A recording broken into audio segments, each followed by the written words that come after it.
Happening now, the latest bust by police in Chautauqua County, ridding streets of drugs and guns. A look at the charges now lodged in the case. And a new sewer expansion project just approved for Chautauqua Lake. Plus, we check in where early voting stands in Chautauqua County as Election Day draws near. Live and on demand, this is WNY News Now. Thank you for joining us for WNY News Now. I'm Justin Gould. Our latest local news is coming up this half hour, but first let's start with our weather forecast and much better temperature-wise out there today. Chief Forecaster Dakota Hunter joining us with the live details. Hello, Dakota.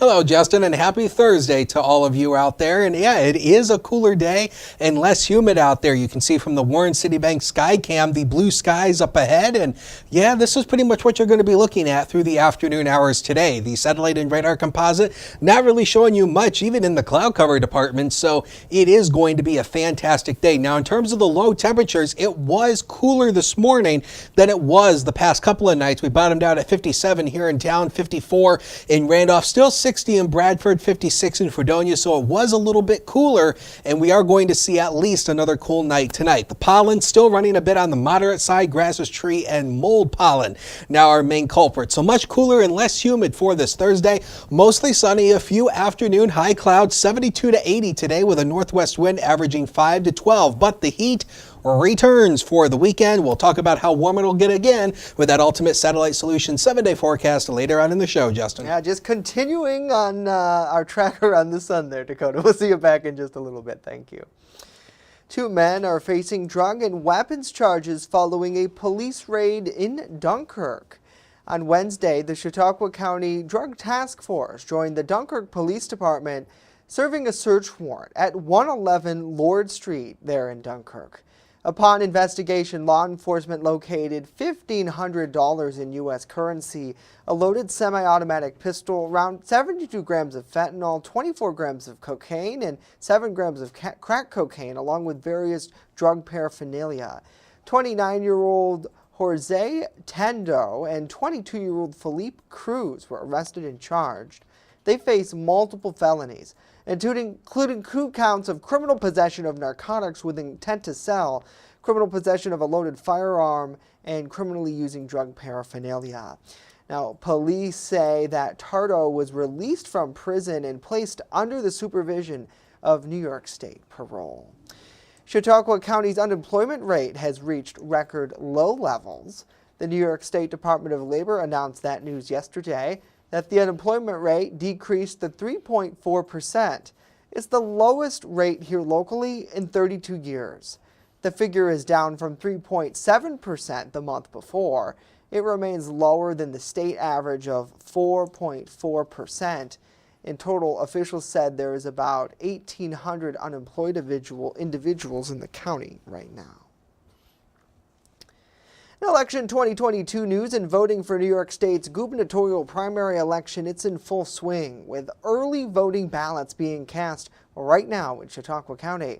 This as local election officials are preparing to host yet another election in August as well. Our Bronson Rasmussen has more on where the votes stand. Starting last Saturday, the first round of early voting wraps up Sunday at 5 p.m. County Board of Elections Commissioners Brian Abram and Luz Torres says that if you want to get your vote in, now is the time. We have the 4 sites open, the mall, the Robert H. Jackson, Board of Elections, and the fairgrounds. So when you go to vote, there's no, like Brian has said earlier, there's no wait time.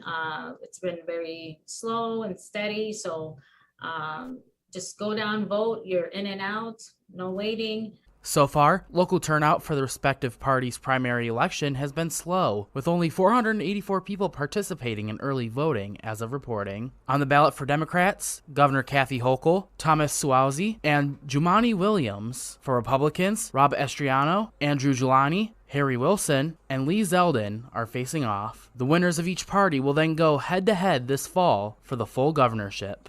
It's been somewhat slow. We kind of had that as our thought pattern that, being June, people are busy, that that the election is only for Republicans and Democrats, that there would be a limited amount of individuals that would participate. All the while, election leaders are also turning their attention to another election in August for New York's 23rd congressional district. The dynamic changes again because it's going to be a hybrid election where everybody's invited to come out on a special to determine which position for Congress, or person for Congress, I should say, will fulfill Tom Reed's term. And at the same time, we're probably going to be looking at a primary election for Republicans. So it's going to be a very unique sort of voting experience. According to the commissioners, the overlap of all the different elections causes a lot of stress on the election staff. According to the commissioners, the overlap of the different elections causes a lot of stress on the election staff to have everything worked out. It's kind of unique. It's where you have to basically manage two different operations, if you will. So early voting is a tool that people have engaged in, and we're doing the best we can to make sure that we're there for you. Following the primary next Tuesday, voting for a special election and GOP congressional primary will take place mid-August, with the second primary day set for Tuesday, August 23rd. Bronson Rasmussen, WNY News Now. Bronson, thank you. Full election coverage continues now at WNYNewsNow.com. Be sure to see the Election 2022 tab in the upper left-hand corner of the screen and follow all of our updates on all of the candidates as well. Well, the Chautauqua County Legislature, they have voted to move forward with extending the Southern Chautauqua County Sewer District. The infrastructure project will now include parts of the hamlet of Stowe, south of the border of the Northern Chautauqua Lake Sewer District in the town of Chautauqua. In total, the improvements cost $24 million, with lawmakers establishing a capital account for construction. Work could get underway next spring, which comes as a concern to some nearby property owners who claim officials did not communicate well with residents. I actually came home from vacation and did not even know about this, and very quickly had to do some research, so I'm very ill prepared. But I just wanted to voice my concerns that this is kind of not really openly known, and I think that there's a lot of people who, if they're the notice that received in the mail, if their actual tax parcel ID number was not listed in that short notice that was received in the mail, they don't even realize at this point that they are included.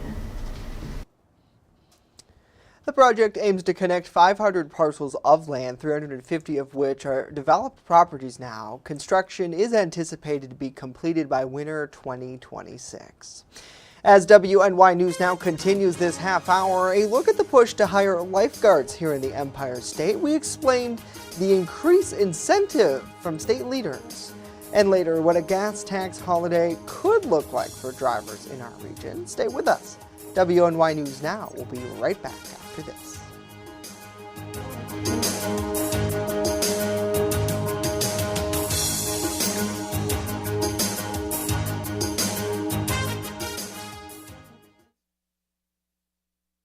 You're watching WNY News Now, your source for breaking news. Stay fire safe this summer. Only use grills outdoors, away from siding and deck railings. Clean grills often and remove grease or fat buildup. Make sure your gas grill lid is open before lighting. Have a 3-foot safe zone around grills and campfires. Keep kids and pets clear of the area.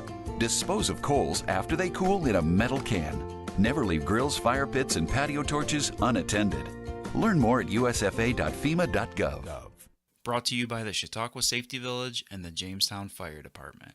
EagleZip.com is your local one-stop shop for all of your home and business computer needs. Located on Fluvan Avenue Extension, just outside of Jamestown, EagleZip.com sells and services all brands of desktops and laptops, as well as servers and network equipment for your business. All new computer sales include transferring your data from your old computer, plus a 2-year warranty. Call EagleZip.com today. Stop by EagleZip.com today and let us make computers easy for you. Catch your First Defense forecast daily on WNY News Now. What is going on, my New York friends? My understanding is that you're in school for a little bit longer than most people, but I got some good news for you. Where are you going to be on September 10th? in Jamestown, New York with me at 7 o'clock at the Reglena Theater. And you can get your tickets at reglena.com, REGLENNA.com. Make sure that you grab those now. It's going to be so much fun. Jamestown, New York, September 10th. Come and have fun with me.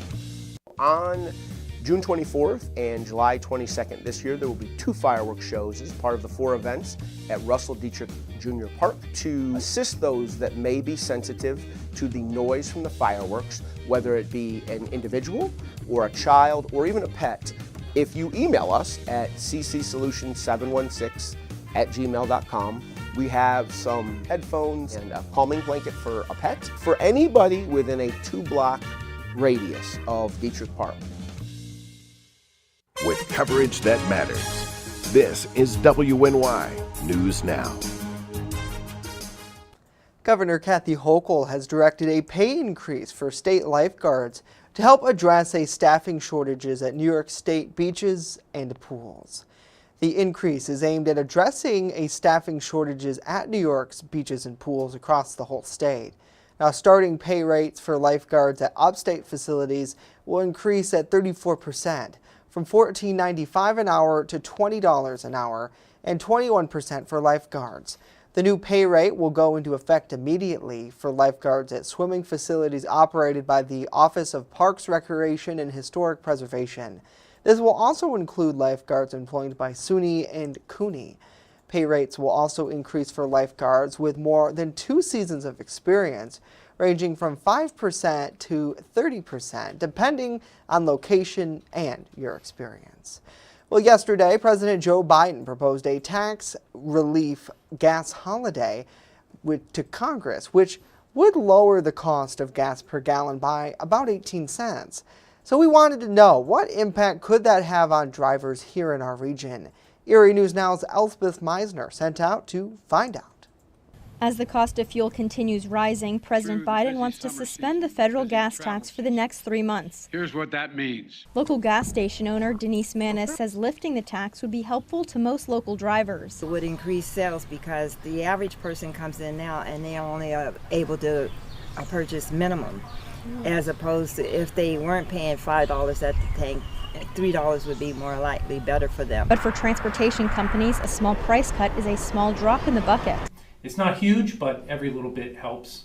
It costs around $1,600 to fill a large truck, and it will take more than a few cents a gallon to significantly lower the cost. President Biden's proposal of a gas tax holiday would make a difference of about 24 cents per gallon for us. So our trucks run with a tank that's 300 gallons. So in aggregate, that's about $72 if they were to do a full fill-up. Officials at Barnhart Trucking think this gas tax holiday could be beneficial, but they say there could be even more of an impact if the states get on board as well. If you could get federal and states on board, you're probably pushing closer to $1 a gallon, which would make a meaningful impact. Dr. Ken Louie, an economics professor at Penn State Barron, says although this could be good news now, it won't solve all the problems at hand.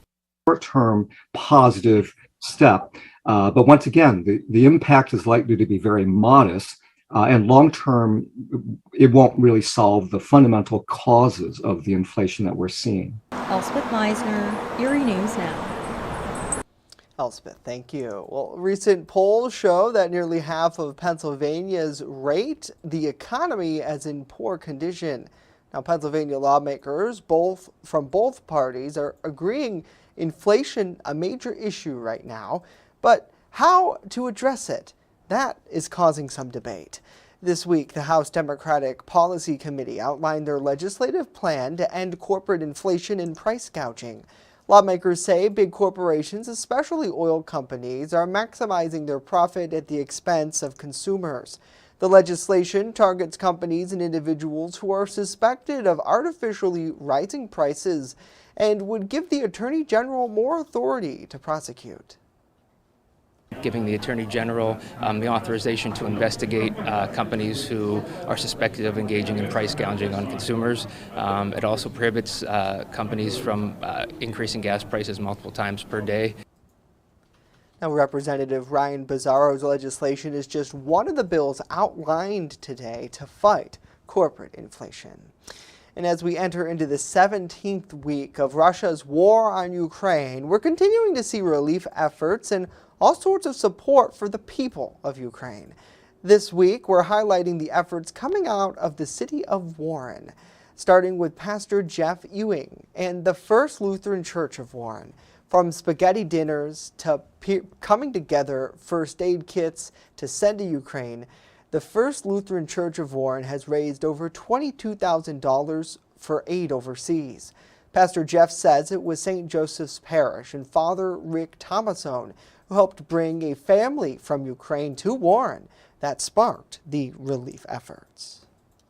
What ended up happening is during Lent, we raised money to help support them in the community of Ukrainians that were in Slovakia at that point. And St. Joe's has done a lot of other things all the way to the point of bringing the family here to settle them into the Warren area. Wow, really incredible. The group in Warren, they've been helping to raise funds since that conflict broke out and even taking some life-saving action you see there. Well, coming up, an inside look at a new exhibit that opened here in Jamestown yesterday. The story behind this local history in just a bit. But first, when we return, a full look at our weather forecast. Stay with us as it's nothing but sunny skies out there in Lakewood.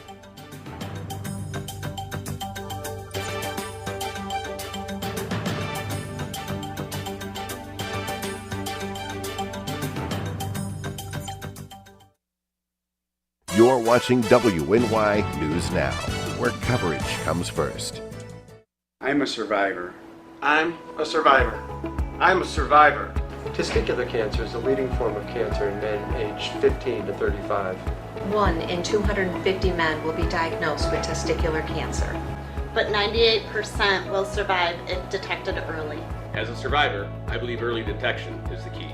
Learn how to do a testicular self-exam and other important facts about testicular cancer at oneball4tc.com. Celebrate the end of school and say hello to summer with a day of fun activities for children in the Jamestown area. Hosted by Collaborative Children's Solutions and the City of Jamestown. The first part of the day happens at the Northwest Arena as we ring in summer vacation with a party featuring snacks, music, and more. Will be on hand speaking with both kids and parents about the plethora of activities available to keep our youth occupied. Then later in the evening, finish out the home run day with a night of fun at the Tarp Skunk baseball game, along with a fireworks show at Russell Dietrich Junior Park. As a PE teacher, I know the importance of keeping kids busy this summer, so stop on down on Friday, June 24th, as we celebrate the end of school and say hello to summer. You can learn more online at ccsolutions716.com and watch for updates on the Collaborative Children's Solutions Facebook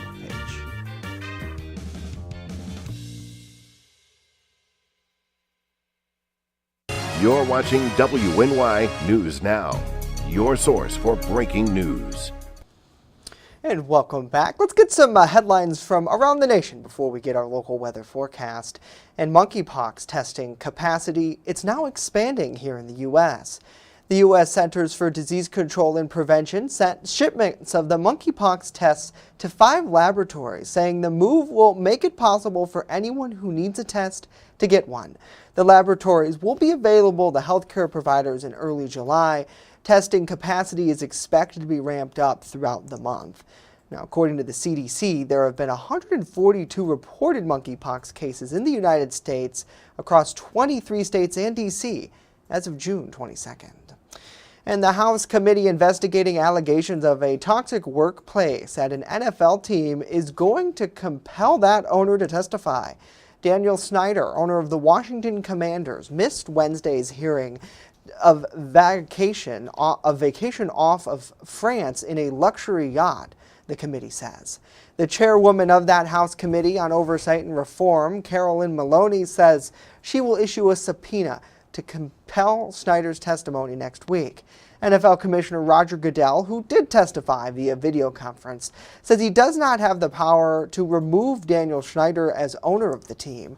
The chairwoman argues Snyder has not been held accountable for his actions despite being fined by the league. The commissioner from New York says if the NFL won't hold him accountable,